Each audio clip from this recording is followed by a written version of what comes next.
ವೀಕ್ಷಕರೇ, ನಿಫ್ಟಿ ಮತ್ತು bank Nifty ಮತ್ತು ನಿಫ್ಟಿಯಲ್ಲಿ ಲೈವ್ ಆಗಿ ಟ್ರೇಡ್ ಹೇಗೆ ಮಾಡುವುದಂತ ನೋಡೋಣ ಬನ್ನಿ. ಆದ್ರೆ ಈಗ ಟ್ರೇಡ್ ಮಾಡೋದು ಹೇಳಲ್ಲ, ಆದ್ರೆ ಲೈವ್ ಅಲ್ಲಿ ಯಾವ ತರ ಇರ್ತದೆ ಅಂತ ತೋರಿಸ್ತೇನೆ.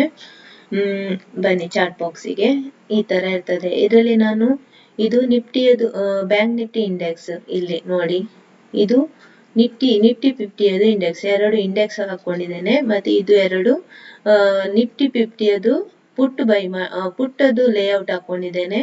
ಆದ್ಮೇಲೆ ಪ್ರೀಮಿಯಂ ಚಾರ್ಟ್ ಹಾಕೊಂಡಿದ್ದೇನೆ. ಇದು ನಿಫ್ಟಿ 50 ಕಾಲ್ ಅದು ಪ್ರೀಮಿಯಂ ಚಾರ್ಟ್ ಹಾಕೊಂಡಿದ್ದೇನೆ. ನೀವು ಬ್ಯಾಂಕ್ ನಿಫ್ಟಿ ಅದು ಹಾಕೊಳ್ಬಹುದು. ಪ್ರೀಮಿಯಂ ಚಾರ್ಟ್ ನೀವು ಇಲ್ಲಿ ನಿಫ್ಟಿ ಮೇಲೆ ರೈಟ್ ಕ್ಲಿಕ್ ಮಾಡಿ ಆಪ್ಷನ್ ಚೈನ್ ಅಂತ ಕೊಟ್ಟು ಅದರಲ್ಲಿ ನೀವು ಇದನ್ನು ಸೆಲೆಕ್ಟ್ ಮಾಡ್ಕೊಳ್ಬೇಕು. ಕಾಲ್ ಅದಾದ್ರೆ ಈ ಸೈಡ್ ಲೆಫ್ಟ್ ಸೈಡ್, ಪುಟ್ಟದಾದ್ರೆ ರೈಟ್ ಸೈಡ್ ಸೆಲೆಕ್ಟ್ ಮಾಡ್ಬೇಕು. ಅದು ಹೇಗೆ ಸೆಲೆಕ್ಟ್ ಮಾಡುದಂತ ನಾನು ಇನ್ನೊಂದು ಕ್ಲಾಸ್ ಅಲ್ಲಿ ಹೇಳ್ತೇನೆ. ಅದು ಹೇಗೆ ಸೆಲೆಕ್ಟ್ ಮಾಡುದಂತ ಹೇಳ್ತೇನೆ ನಾನು. ಸ್ವಲ್ಪ ಟೈಮ್ ಹೋದ್ಮೇಲೆ ಹೇಳ್ತೇನೆ, ಆಯ್ತಾ? ಈಗ ಸಡನ್ ಹೇಳಲ್ಲ. ನೀವು ನನ್ನ ವಿಡಿಯೋಸ್ ಎಲ್ಲ ನೋಡ್ತಾ ಇರಿ, ಅವಾಗ ನಿಮ್ಗೆ ಗೊತ್ತಾಗ್ತದೆ ಯಾವುದು ಆಪ್ಷನ್ ಚೈನ್ ಹೇಗೆ ಯೂಸ್ ಮಾಡುದು ಅದು ಇದೆಲ್ಲ. ಆದ್ಮೇಲೆ ಇದರಲ್ಲಿ ಇವತ್ತು ನೋಡಿ, ಇವತ್ತು ನಾನು ನಿಫ್ಟಿಯದು ಚಾರ್ಟ್ ತೋರಿಸ್ತೇನೆ ನೋಡಿ. ನಾನು ನಿನ್ನೆದು ವಿಡಿಯೋದಲ್ಲಿ ನಾನು ಹೇಳಿದ್ದೇನೆ ಸಪೋರ್ಟ್ ಮತ್ತೆ ರೆಸಿಸ್ಟೆನ್ಸ್ ಲೆವೆಲ್ ಅಂತ ನೋಡಿ. ಇಲ್ಲಿ ಇದು ಸಪೋರ್ಟ್ ಲೆವೆಲ್ ಆಗ್ತದೆ ನೋಡಿ. ಇಲ್ಲಿ ಸಪೋರ್ಟ್ ಲೆವೆಲ್ ಆಗ್ತದೆ ಇದ್ರಲ್ಲಿ ಏನಾಗಿದೆ, ಇದರಲ್ಲಿ ಎಂ ಪ್ಯಾಟರ್ನ್ ಮಾಡಿದೆ ನೋಡಿ. ಇಲ್ಲಿ ಎಂ ತರ ಪ್ಯಾಟರ್ನ್ ಮಾಡಿದೆ ಅಲ್ವಾ? ಎಂ ಪ್ಯಾಟರ್ನ್ ಬ್ರೇಕ್ಔಟ್ ಆದಾಗೆ ಒಂದು ದೊಡ್ಡ ಫಾಲ್ ಸಿಕ್ಕಿದೆ ನಮ್ಗೆ. ಅಂದ್ರೆ ಸಪೋರ್ಟ್ ಲೆವೆಲ್ಸ್ ಅಲ್ಲಿ ಬೈಯರ್ಸ್ ಇದ್ದಾರೆ. ಬೈಯರ್ಸ್ ಎಷ್ಟು ಮಂದಿ ಇದ್ದಾರೆ? ಜಾಸ್ತಿ ಮಂದಿ ಇಲ್ಲ. ನಾನು ಅದೊಂದು ಎಕ್ಸಾಂಪಲ್ ಕೊಟ್ಟೆ ಅಲ್ಲ, ಒಂದು ಕ್ಲಾಸ್ ಅಲ್ಲಿ 100 ಸ್ಟೂಡೆಂಟ್ ಇದ್ರೆ 70 ಸ್ಟೂಡೆಂಟ್ ಕ್ಲಾಸ್ ಇಂದ ಹೊರಗೆ ಹೋದ್ರೆ ಇನ್ನು 30 ಸ್ಟೂಡೆಂಟ್ ಅಲ್ಲಿ ಇದ್ದಾರೆ ಅಂತ. ಆ 30 ಸ್ಟೂಡೆಂಟ್ ಅದು ಫೋರ್ಸ್ ಉಂಟಲ್ಲ, ಅದು ಸೆಲ್ಲರ್ಸ್ ಅದು ಸೆಲ್ಲರ್ಸ್ಗಿಂತ ಕಮ್ಮಿ ಇದೆ. ಸೆಲ್ಲರ್ಸ್ ಅದು ಫೋರ್ಸ್ಗಿಂತ ಕಮ್ಮಿ ಇದೆ. ಹಾಗಾಗಿ ಏನಾಯ್ತು, ಬೈಯರ್ಸ್ ಅದು ಫೋರ್ಸ್ ಸೆಲ್ಲರ್ಸ್ ಅದು ಫೋರ್ಸ್ಗಿಂತ ಕಮ್ಮಿ ಇರುವುದ್ರಿಂದ ಸೆಲ್ಲರ್ಸ್ ಏನ್ ಮಾಡಿದ್ದಾರೆ, ಒಮ್ಮೆಲೆ ಅಟ್ಯಾಕ್ ಮಾಡಿ ಎಷ್ಟು ದೊಡ್ಡ ಫಾಲ್ ಕೊಟ್ಟಿದ್ದಾರೆ ನೋಡಿ. ಎಷ್ಟು ದೊಡ್ಡ ಫಾಲ್ ಕೊಟ್ಟಿದ್ದಾರೆ ನೋಡಿ ಇಲ್ಲಿ ನೋಡಿ. ಇಲ್ಲಿಂದ ನೋಡಿ, ಇಲ್ಲಿ ಎಂ ಪ್ಯಾಟರ್ನ್ ತರ ಮಾಡಿದೆ. ಇಲ್ಲಿ ಸಪೋರ್ಟ್ ಏರಿಯಾ, ಇದು ಸಪೋರ್ಟ್ ಏರಿಯಾ ಬ್ರೇಕ್ ಆದಾಗೆ ನೀವು ಇಲ್ಲಿ ಟ್ರೇಡ್ ತೆಗಿಲಿಕ್ಕೆ. ಇಲ್ಲಿ ಟ್ರೇಡ್ ತೆಗ್ದಾಗೆ ನಿಮಗೆ ಎಷ್ಟು ಪಾಯಿಂಟ್ ಸಿಕ್ಕಿದೆ ನೋಡಿ, ಇಷ್ಟು ಪಾಯಿಂಟ್ ಸಿಕ್ಕಿದೆ.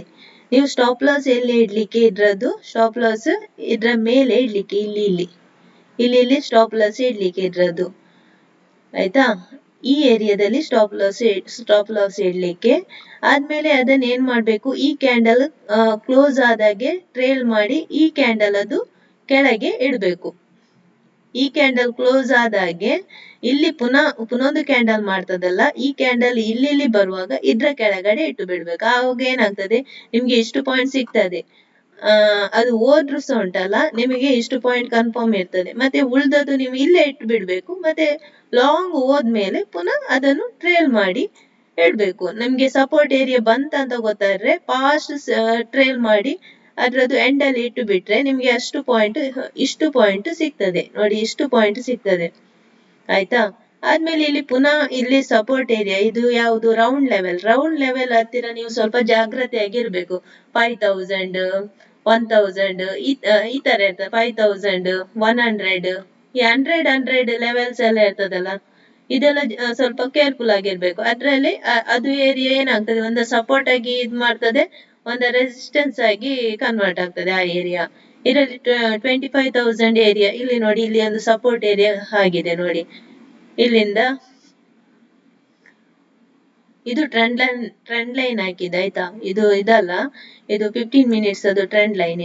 ಇದು ನಂದು ಇದು ಈಗ 1 ಮಿನಿಟ್ ಅಲ್ಲಿ ಇದೆ ಇದು ಚಾರ್ಟ್. ಇದನ್ನು ನಾನು 5 ಮಿನಿಟ್ಸ್ ಗೆ ಕನ್ವರ್ಟ್ ಮಾಡ್ತೇನೆ. ನೀವು ಚಾರ್ಟ್ ನೋಡುವಾಗ 5 ಮಿನಿಟ್ಸ್ ಅಲ್ಲಿ ಇಟ್ಕೊಳ್ಬೇಕು. ಇದೀಗ ಟ್ರೇಡ್ ಆಗ್ತಾ ಇದೆ. ಇದರಲ್ಲಿ ಈಗ 50,000 ಇಲ್ಲಿ ತನಕ ಬಂದಿದೆ. ಒಂದು ಕ್ಯಾಂಡಲ್ ನೋಡಿ, ಒಂದು ಕ್ಯಾಂಡಲ್ 5 ಮಿನಿಟ್ಸ್ ಅದು ಒಂದು ಕ್ಯಾಂಡಲ್ ಇಲ್ಲಿ ತನಕ ಬಂದಿದೆ. 1 ಮಿನಿಟ್ ಅಲ್ಲಿ 3 ಕ್ಯಾಂಡಲ್ ಮಾಡಿದೆ ಇದು ಅಲ್ವಾ? ಇಷ್ಟು ಪಾಯಿಂಟ್ ಸಿಕ್ಕಿದೆ. ಇಲ್ಲಿ ಪುನಃ ಬೈಯರ್ಸ್ ಎಂಟ್ರಿ ಆದ್ರು. ಬೈಯರ್ಸ್ ಅದು ಅಷ್ಟು ಇದು ಇಲ್ಲ, ಅಂದ್ರೆ ಬಯಸ್ ಅಷ್ಟು ಸ್ಟ್ರಾಂಗ್ ಇಲ್ಲ, ಹಾಗಾಗಿ ಏನಾಯ್ತು ಪುನಃ ಇಲ್ಲಿ ಕೆಳಗೆ ಬಂದಿದೆ. ಒಂದು ವೇಳೆ ಇಲ್ಲಿ ಪುನಃ 25,000 ಏರಿಯಾದಲ್ಲಿ ಪುನಃ ಇದನ್ನು ಬ್ರೇಕ್ ಮಾಡಿದ್ರೆ ಪುನಃ ನೆಕ್ಸ್ಟ್ ಸಪೋರ್ಟ್ ಲೆವೆಲ್ ತನಕ ಬರುವ ಚಾನ್ಸಸ್ ಇದೆ. ನೆಕ್ಸ್ಟ್ ಸಪೋರ್ಟ್ ಲೆವೆಲ್ ಎಲ್ಲಿದೆ?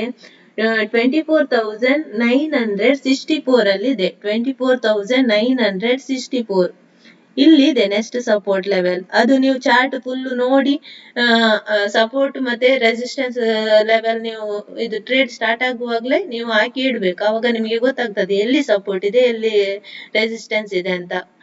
ಒಂದು 15 ಮಿನಿಟ್ಸ್ ಚಾರ್ಟ್ ಅಲ್ಲಿ ನೋಡ್ಬೇಕು, ಇಲ್ಲಾಂದ್ರೆ 1 ಡೇ ಚಾರ್ಟ್ ಅಲ್ಲಿ ಸಹ ನೀವು ಇದು ಹಾಕೊಳ್ಬಹುದು ಹಾರಿಜಾಂಟಲ್ ಲೈನ್. ಇಲ್ಲಿ ತನಕ ಬರುವ ಚಾನ್ಸಸ್ ಇದೆ ಒಂದು ವೇಳೆ ಇದು ಬ್ರೇಕ್ ಆದ್ರೆ. ಈಗ ಇಲ್ಲಿ ಟ್ರೇಡ್ ಇಲ್ಲ ನೋಡಿ, ಇಷ್ಟು ಇಲ್ಲಿ ತನಕ ಇತ್ತು ಟ್ರೇಡ್, ಆದ್ಮೇಲೆ ಇಲ್ಲಿ ಟ್ರೇಡ್ ಇಲ್ಲ. ಇಲ್ಲಿ ಕೆಲವರು ಸ್ಕ್ಯಾಲ್ಪಿಂಗ್ ಮಾಡಿದ್ದಾರೆ, ಬೈ ಅದು ಸ್ಕ್ಯಾಲ್ಪಿಂಗ್ ಮಾಡಿದ್ದಾರೆ. ಆದ್ರೆ ಇಲ್ಲಿ ಸ್ಕ್ಯಾಲ್ಪಿಂಗ್ ಮಾಡುವಾಗ ಏನಾಗ್ತದೆ, ದೊಡ್ಡ ಪಾಯಿಂಟ್ ಅಲ್ಲಿ ನಿಮ್ಗೆ ಒಂದ್ ವೇಳೆ ಅದು ಹಿಂದೆ ಬಂದ್ರೆ ನಿಮ್ಗೆ ದೊಡ್ಡ ಪಾಯಿಂಟ್ ಅಲ್ಲಿ ಲಾಸ್ ಆಗ್ತದೆ. ಯಾಕಂತ ಹೇಳಿದ್ರೆ ಇಲ್ಲಿ ಸ್ಕ್ಯಾಲ್ಪಿಂಗ್ ಮಾಡುವಾಗ ಒಂದ್ ವೇಳೆ ನಿಮ್ಗೆ ಪಾಯಿಂಟ್ ಸಿಕ್ಕಿದ್ರೆ ದೊಡ್ಡ ಮಟ್ಟದ ಪಾಯಿಂಟ್ ಸಿಗ್ತದೆ, ಲಾಸ್ ಆದ್ರೂ ದೊಡ್ಡ ಮಟ್ಟದಲ್ಲಿ ಲಾಸ್ ಆಗ್ತದೆ. ಯಾಕಂತ ಹೇಳಿದ್ರೆ ಇಲ್ಲಿ ಇವ್ರದ್ದು ಟ್ರೇಲ್ ಮಾಡಿದ್ದು ಸ್ಟಾಪ್ ಲಾಸ್ ಎಲ್ಲ ಇರ್ತದೆ ಸೆಲ್ಲರ್ಸ್. ಈಗ 1 ಮಿನಿಟ್ ಕ್ಯಾಂಡಲ್ ಅಲ್ಲಿ ನೋಡಿ ಈ ತರ ಆಗಿರ್ತದೆ ನೋಡಿ. 1 ಮಿನಿಟ್ ಕ್ಯಾಂಡಲ್ ಅಲ್ಲಿ ಕೆಲವರು ಏನ್ ಮಾಡ್ತಾರೆ, ಟ್ರೇಲ್ ಮಾಡಿ ಇಲ್ಲಿ ಇಟ್ಟಿರ್ತಾರೆ, ಕೆಲವರು ಇಲ್ಲಿ ಇಟ್ಟಿರ್ತಾರೆ. ಅವ್ರದ್ದು ಸ್ಟಾಪ್ ಲಾಸ್ ಎಲ್ಲ ಇಲ್ಲಿ ಟ್ರಿಗರ್ ಆಗ್ತದೆ, ಹೌದಲ್ಲ? ಆವಾಗ ಇಲ್ಲಿ ನೀವು ಈ ಏರಿಯಾದಲ್ಲಿ ತೆಗೆದ್ರೆ ಇದು 1 ಮಿನಿಟ್ ಅದು 5 ಮಿನಿಟ್ ಅದು, ಈ ಏರಿಯಾದಲ್ಲಿ ನೀವೀಗ ತೆಗೆದ್ರೆ ಏನಾಗ್ತದೆ, ನಿಮ್ಗೆ ಅವ್ರದ್ದು ಸ್ಟಾಪ್ ಲಾಸ್ ಟ್ರಿಗರ್ ಆಗಿ ನಿಮ್ಗೆ ತುಂಬಾ ದೊಡ್ಡ ಪಾಯಿಂಟ್ ಸಿಗ್ತದೆ. ಆದ್ರೆ ಇಲ್ಲಿ ಟ್ರೇಡ್ ಮಾಡುದು ತುಂಬಾ ರಿಸ್ಕಿ. ಯಾಕಂತ ಹೇಳಿದ್ರೆ ಎಷ್ಟು ಪಾಯಿಂಟ್ ನಿಮ್ಗೆ ಸಿಕ್ಕಿತಾ, ಒಂದ್ ವೇಳೆ ರಿವರ್ಸ್ ಪುನಃ ಕೆಳಗೆ ಬಂದ್ರೆ ಉಂಟಲ್ಲ, ಸೆಲ್ಲಿಂಗ್ ಆದ್ರೆ ಉಂಟಲ್ಲ, ನಿಮ್ಗೆ ಅಷ್ಟೇ ದೊಡ್ಡ ಪಾಯಿಂಟ್ ಹೋಗ್ತದೆ. ನಿಮ್ದು ಪ್ರಾಫಿಟ್ ಎಲ್ಲ ಒಂದೇ ನಿಮಿಷದಲ್ಲಿ ಹೋಗ್ಲಿಕ್ಕೆ ಚಾನ್ಸಸ್ ಇರ್ತದೆ. ಇಂಥ ಏರಿಯಾದಲ್ಲಿ ಟ್ರೇಡ್ ಮಾಡುದು ಬಾರಿ ರಿಸ್ಕಿ. ನೆಕ್ಸ್ಟ್ ಟ್ರೇಡ್ ನಿಮಗೆ ಇಲ್ಲಿ 25,000 ಇಲ್ಲಿ ಬ್ರೇಕ್ ಆಗ್ತದಲ್ಲ, ಇಲ್ಲಿ ಬ್ರೇಕ್ ಆದಾಗೆ ನಿಮ್ಗೆ ಇಲ್ಲಿ ಟ್ರೇಡ್ ಮಾಡುವ ಚಾನ್ಸಸ್ ಇದೆ. ಇಲ್ಲಿ ಇದು ಬ್ರೇಕ್ ಆದಾಗೆ ಇಲ್ಲಿ ತನಕದ್ದು ಟ್ರೇಡ್ ನಿಮ್ಗೆ ಸಿಗ್ಬಹುದು.